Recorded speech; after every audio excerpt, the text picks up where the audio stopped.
Oh my gosh, where to begin with this? Yeah, I mean, he's not, he doesn't even really, he's never really taken accountability for the Nazi costume. You already know what I'm about to say. You felt it the moment you saw Prince Harry's name attached to another opinion piece. And look, here's the thing. The man who dressed as a Nazi blamed his brother and sister-in-law for it, and then spent 400 pages telling the world about his frozen willie, that man just wrote an article about anti-Semitism, and he didn't apologize. Not really, not ever. I need you to stay with me here, because what I'm about to show you is going to make your blood pressure spike, not because it's new, but because it's the same pattern, the same elite arrogance, the same I can do no wrong attitude wrapped in victimhood. And this time, he picked the wrong fight. Let me drop you straight into what happened. King Charles, his father, went to Golders Green today. That's a Jewish community in North London, a place where just a few weeks ago, 2 anti-Semitic stabbings happened.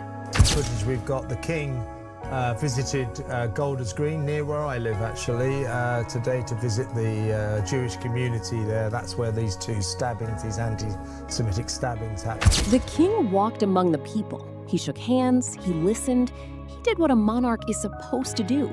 Meanwhile, the prime minister showed up in a limo, went into a locked room, and left without speaking to a single person on the street.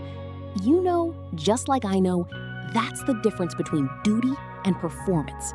Charles showed up, the politicians performed. And while the king was doing that, while he was literally a mile from where the stabbings occurred, his son dropped an article in the new Statesman. That's a left-wing intellectual magazine. Far too intellectual for Harry, by the way. But there he was, raging against the horrors of anti-Semitism. And here's where it gets disgusting. He didn't mention Hamas, not once. He didn't mention October the 7th. Instead, he implied something ugly. He basically said, as long as Israel keeps causing problems in Gaza, of course Jewish people are going to get attacked. Causing problems in Gaza, there's bound to be attacks on Jewish people. He didn't really get the memo at all. And while you and I, or many more of us... Let me say that again. He blamed the victims of terrorism for the hate crimes committed against them. This wasn't an accident. Not an accident at all. It was a calculated, uneducated, juvenile take from a man who has never held a real job, never served his country beyond a helicopter ride or 2, and certainly never faced consequences for anything he's done. And look, you and I could write an article criticizing Israeli policy. Plenty of people do. But we wouldn't have to say, oh yeah, and by the way, sorry about that time I dressed as a Nazi, because we never dressed as a Nazi in the first place. Actually, wait. Let me rephrase that. He didn't even really apologize for the Nazi costume, not in any meaningful way. If you flip through his book Spare, and I know some of you have because you told me in the comments, you'll find something shocking. 14 references. The reference is 14 to be exact. He blames the Prince and Princess of Wales. 14 to his frozen willie. He talks about his frostbitten appendage more than he talks about the Holocaust, more than he talks about Jewish suffering, more than he takes accountability for walking into a costume party wearing a swastika. And who did he blame for that costume? You already know. The Prince and Princess of Wales, William and Kate. According to Harry, they suggested it. They thought it was funny. He says they encouraged him. And in the same book, in the same chapter, he doesn't say I was wrong. He doesn't say I should have known better. He says they told me to do it. Now, I want you to pause here with me for a second. Slow down. Just breathe. Because this is personal. My grandfather fought in World War II. He didn't storm Normandy so a British prince could wear a Nazi costume and blame his sister-in-law. That's not politics. That's not woke or anti-woke. That's just decency. And Harry doesn't have it. He's never had it. And the fact that he's now lecturing the world on anti-Semitism while refusing to admit he was the problem. I agree. He said, very nice of the New Statesman to treat its readers to the wisdom of Harry, Prince Harry. He said, but this is the chief executive of the Campaign Against Anti-Semitism. He read Harry's article, and he said something that should embarrass anyone with a brain. He called it a sub-low-grade school essay. He said the New Statesman was treating its readers to the wisdom of Prince Harry, and he meant that as an insult, because there is no wisdom there. There's just grievance, there's just blame shifting, there's just a 40-year-old man writing like an 8th grader who just discovered politics. And here's the part they don't want you to think about. Some people say, well, I agree with the sentiment. Anti-Semitism is bad. Of course it is. That's the lowest bar imaginable. But the sentiment isn't the problem. The framing is the problem. Because Harry didn't write anti-Semitism is evil. He wrote Israel's actions are causing people to attack Jews. Do you see the difference? One is a condemnation of hate. The other is an excuse for hate. And that excuse, that yes but, is exactly what every anti-Semite in London is chanting right now. You've seen the videos. I know you have. Every time you turn on the news, there's another protest, another mob shouting from the river to the sea, another bunch of maniacs screaming outside Parliament. Just yesterday, King Charles was going to the state opening of Parliament and he was assailed by the Nazi costume. And if you look in Spare, if you flip through the pages of Spare, when we're not dodging Todger, frozen Todger references, 14 to be a howling mob of anti-Semitic radicals. That's not my word. That's what the reporter called them. And Keir Starmer's government? Silent. Or worse, reportedly helping shape Harry's speeches. You heard that right. According to Richard Eden of the Daily Mail, a real journalist, not a gossip monger, the same Labour government helped write Harry's speech about Ukraine. So the question is, did they help shape this article too? Did someone in Starmer's office look at Harry's draft and say, yeah, blame Israel, that'll play well with our base? Because that's what it looks like. That's exactly what it looks like. But here's the truth. Harry isn't a geopolitical expert. He's a celebrity who spent pages and pages talking about, pages after page, 14 different references to his frozen willie in Spare. If he wants to talk to us about Elizabeth Arden cream for his frozen penis. If he wants to give skincare advice, fine, I'll listen. But global tensions, the Middle East, the rise of anti-Semitism in Europe, he is completely out of his depth. And the fact that he can't see that, the fact that no one around him has the guts to say, Harry, shut up, tells you everything about the bubble he lives in.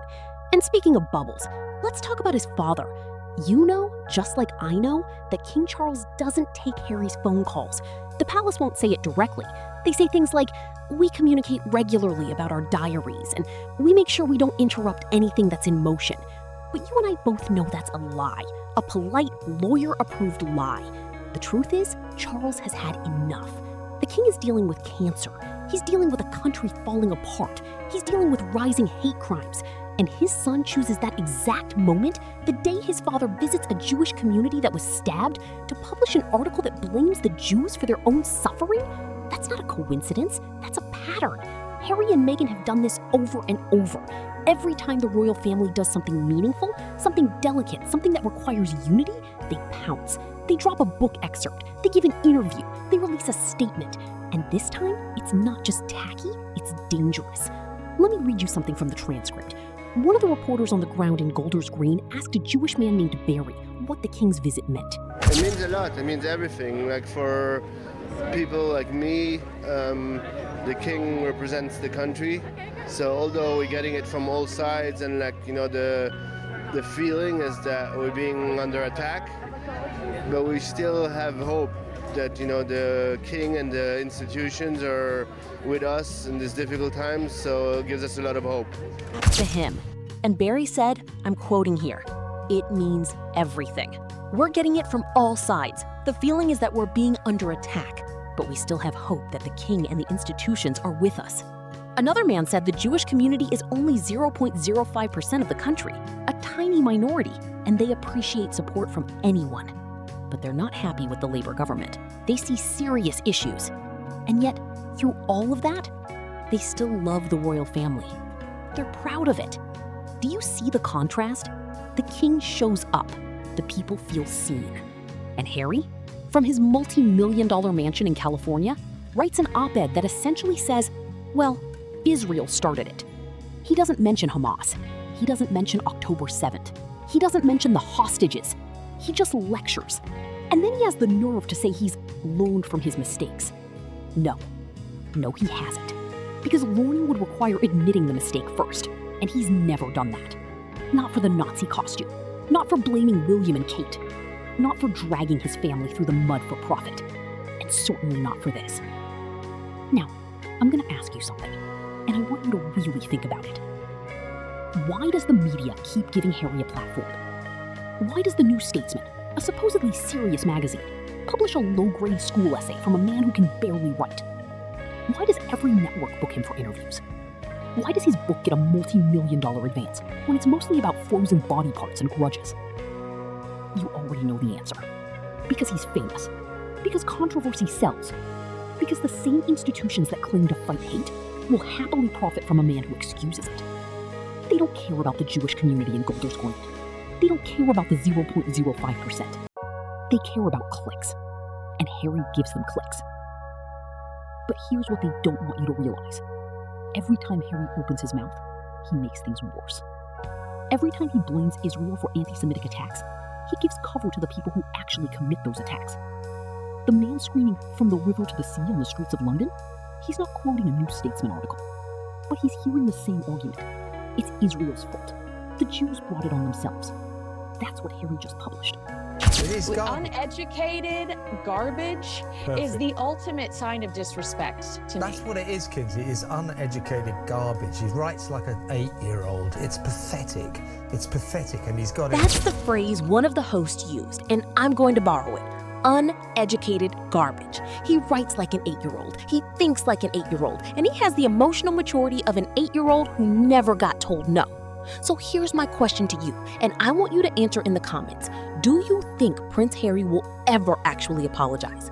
Not a "I've learned," not a "mistakes were made," not a "William and Kate told me to do it." A real apology, where he says, "I was wrong. The Nazi costume was my fault. Blaming Israel was wrong.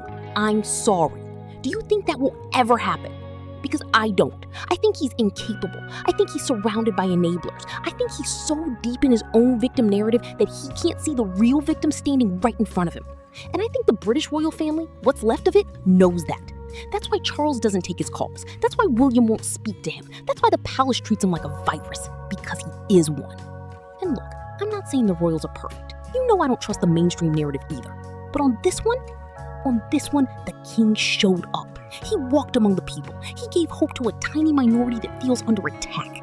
And his son used that same day to blame the victims. You tell me who the real villain is. I'll wait in the comments.